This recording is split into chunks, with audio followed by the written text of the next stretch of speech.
Chelsea here. One of my October goals was to make a video every week for October. And actually it was like one of my August goals, and it just keeps carrying over and it just keeps carrying over. And you know how that works, because every time I don't reach a goal, I just carry it over to the next month until I eventually reach it. So since today is Saturday and the week's almost over, I feel like, Chelsea, you have to make a video. So I was watching my YouTube subscriptions, and one of my favorite YouTubers, Christine, which I will link right here, made a video about her favorite TV shows of 2013.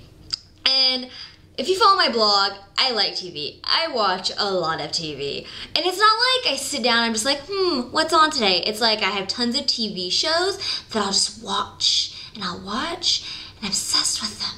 So, there's actually 13 of them.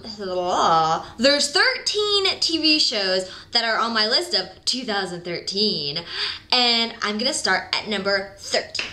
Coming in at number 13 on the list is Breaking Bad. So guys, pretty much if you haven't seen Breaking Bad, it's about a chemistry teacher who finds out he has cancer and is like, oh my gosh, how am I gonna pay for this? And since he's really good at chemistry, he becomes a meth person and he starts cooking and he becomes like a pro chef, you guys. Like, he's the best. If you want some meth, you gotta see him. It's crazy. Just like, it's crazy.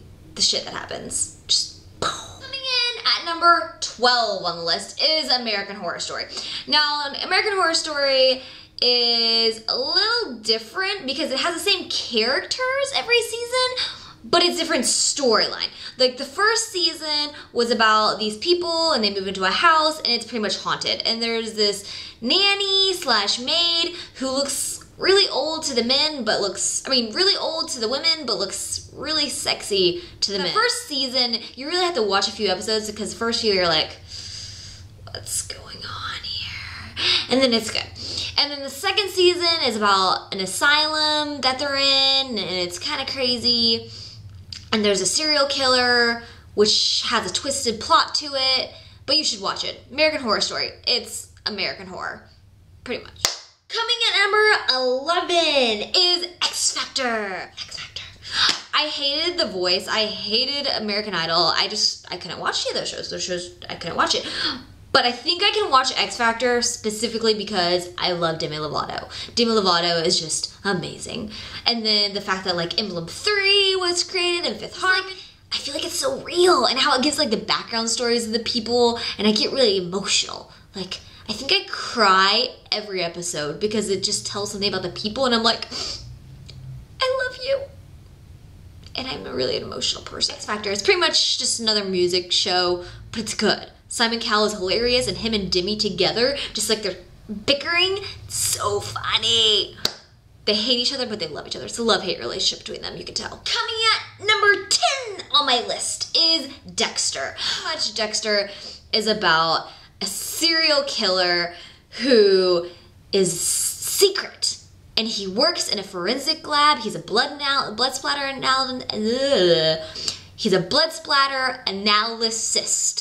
and it's so good. And like, I would say some of my seasons was like the season with the trainee killer. What? And then like this season though is what made it go at number 10. If it hadn't been for like the past 2 or 3 seasons, it'd be up on my list. It'd be pretty top. It'd be like number 3. But because this season sucked so bad, it's at the bottom. It's Dexter. I loved you so much until this season. Like, you were the shit. You were the shit, Dexter. And then come this season, it was like, come on, now you're all emotional. Now you have feelings. You're a serial killer. Go kill some people. That's what I watched the show for. And then he started getting all emotional and shit. And it was just like, not so into it anymore. And then coming in at number 9 is Once Upon a Time. So, I love this show so much because it brings me back to my childhood with like an adult twist on it. So Once Upon a Time is pretty much a fairy tale story. It's based off of like Snow White and Prince Charming and Rumpelstiltskin and Peter Pan this season, and it's just like a twist. It's so cool how they took like fairy tale characters and then they put them all together in the same story. It's really, really good. So, you should watch it. Number 8 is Revenge. So, Revenge is so intense. It's number 8. It's number 8. Revenge is pretty much about a story where this girl, Amanda, has her dad like pretty much framed for a fraud that he didn't commit, and it's just about her getting revenge on all these people that framed her father, and she goes far. She goes far. She wants that revenge. She's like, if I'm gonna get revenge, I'm gonna have revenge on all these people, and she's getting it. And right now in this season, it's gotten really good because she spoiled some stuff for some people, and it's getting intense. It's getting intense, people. Number 7 on the list is Pretty Little Liars. It's good though. It's good. Like, I feel like the show has me so wrapped up because I want to know who A is so freaking bad, and I want to know why so-and-so is A and what made them hate Allison so much and what led them to do this and that, and just the fact of A is who has me wrapped up in this show, and we don't even really know what's going on and who is A and why they're A. Number 6 is The Game of Thrones, and this is number 6 mainly because of one character who I'm obsessed with, and that is Daenerys, and she is amazing. She is the one that just completes me, and I only got into this show like this year because I watched it, and I swear the first episode I was like, okay you guys, what's up with this? This show is stupid. And then I started watching a few more because I got into some characters, and I think the first few episodes are just really hard to get into because there's so many characters in this show that it's really hard to understand, like, who are they talking about? Who was that again? The short guy? The tall guy? The blonde person? I don't know. Once you figure out who all the characters are, though, it's like, oh, I get where this is going. So watch the Game of Thrones, get past the first few episodes just because you have to learn the characters, and that's the hardest part. But once you figure out the characters, it's like, got it. Game of Thrones. Khaleesi. You go, girl. Girl power. Now we're getting into my top 5. Coming in at number 5 is Lost Girl. Oh my gosh. Netflix, you guys. Netflix this series, and you will become addicted. First off, I'm just gonna say Chris Holden Reed is the sexiest guy ever, and he plays the best wolf. Just best wolf, period. Lost Girl, though, is pretty much a sci-fi TV series, and it's about like this succubus who, she's a succubus. They're fae. She defeats all these fae, and there's the dark fae, and then there's the light fae, and there's like evil, and there's good, and it's the succubus, and she's just amazing. Chris Holden Reed / Daibo / Lauren, and the Docubus, and I ship them all. I just ship them all. Just you go, girl. You succubi them all.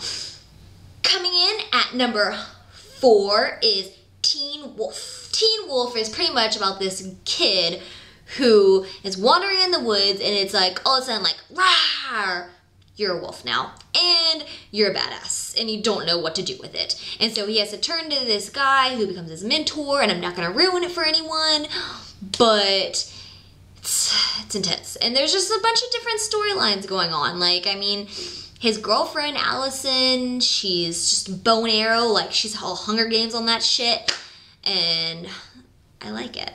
I really like Teen Wolf, and the guys are pretty sexy in it, so what's wrong with sexy guys? No problem there. Coming in at number 3 is True Blood, which is breaking my heart because this series coming up is the last series for the TV show. And I was like, True Blood, you're breaking my heart. Pretty much True Blood is a vampire show. Vampires are just awesome, as you know, because there's so many TV shows and so many movies and so much shit about vampires, and they're sexy.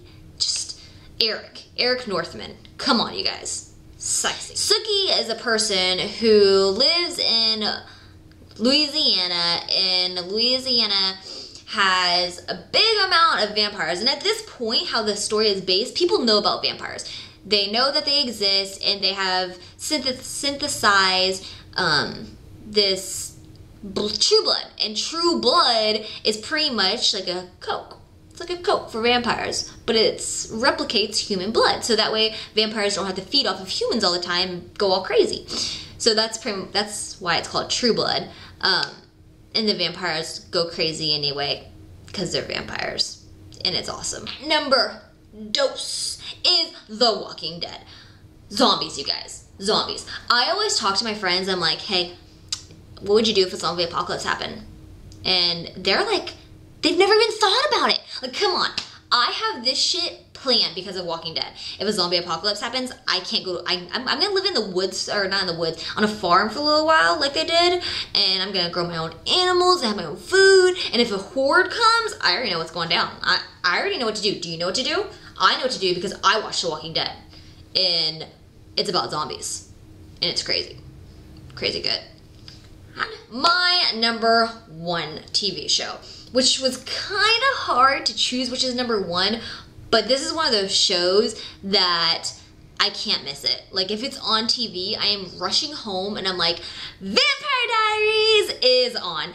And that's my number one show because it's another vampire show. I know, vampires galore, but come on, Elena, she gets on my nerves sometimes, I'll admit it, and Catherine is just a better version of her because Catherine's a badass bitch who doesn't care about anyone or anything but herself. But just the storyline between like Elena and Stefan and Damon, and then Klaus and Caroline, and then Rebecca and Matt, it's just so much juicy gossip going on, and I love it. It's my number one show, Vampire Diaries. So that concludes my top 13 favorites of 2013, and those are pretty much all the shows that I am currently watching. So I hope you guys liked the video. Give me a thumbs up and subscribe down below.